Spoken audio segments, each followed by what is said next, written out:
सच, माँ की कमी कोई पूरा नहीं कर सकता। जब हम छोटे थे तब मम्मी रोटियाँ एक स्टील के कटोरदान में रखा करती थीं। रोटी रखने से पहले कटोरदान में एक कपड़ा बिछाती। वो कपड़ा भी उनकी पुरानी सूती साड़ी से फाड़ा हुआ होता था। वो कपड़ा गर्म रोटियों की भाप से गिरने वाले पानी को सोख लेता था, जैसे मम्मी की साड़ी का पल्लू सोख लेता था हमारे माथे पे आया पसीना। कभी धूप में छांव बन जाता, कभी ठंड में कानों को गर्माहट दे जाता, कभी कपड़ा ना होता तो अखबार भी बिछा लेती थी मम्मी, लेकिन कुछ बिछाती जरूर थी। समय बीतता गया और हम बड़े होते गए। एक बार दीपावली पर हम मम्मी के साथ बाजार गए तो बर्तनों की दुकान पर देखा कैसरोल, चमचमाते लाल रंग का, बाहर से प्लास्टिक और अंदर से स्टील का था। दुकानदार ने कहा, ये लेटेस्ट है, इसमें रोटियां गर्म रहती हैं। हम तो मम्मी के पीछे ही पड़ गए। अब तो इसी में रोटियां रखी जाएंगी। मम्मी की कहाँ चलती थी हमारी जिद के आगे। अब रोटियां कैसरोल में रखी जाने लगी। कटोरदान में अब पापड़ रखने लगी थी मम्मी।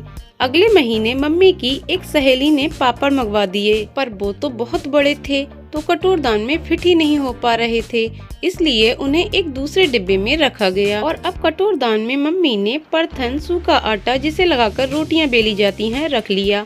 जैसे जैसे समय बीतता गया कटोरदान की भूमिका भी बदलती गई, पर वो मायूस न हुआ। जैसा था वैसा ही रहा, बस ढलता गया नई भूमिकाओं में। कुछ और समय बीता, मेरी शादी हो गई, मैं एक नए शहर में आ गई। मम्मी ने मुझे बहुत सुंदर, कीमती और नई चीजें दी अपनी गृहस्थी को सजाने के लिए, पर मुझे हमेशा कुछ कमी लगती। एक बार जब गर्मियों की छुट्टियों में मम्मी से मिलने गई तो मम्मी ने मुझे एक कैसेरोल का सेट दिया। मैंने कहा, मुझे ये नहीं, वो कटोरदान चाहिए। मम्मी हंस दी और बोली, उसका क्या करेगी, ये ले जा, लेटेस्ट है।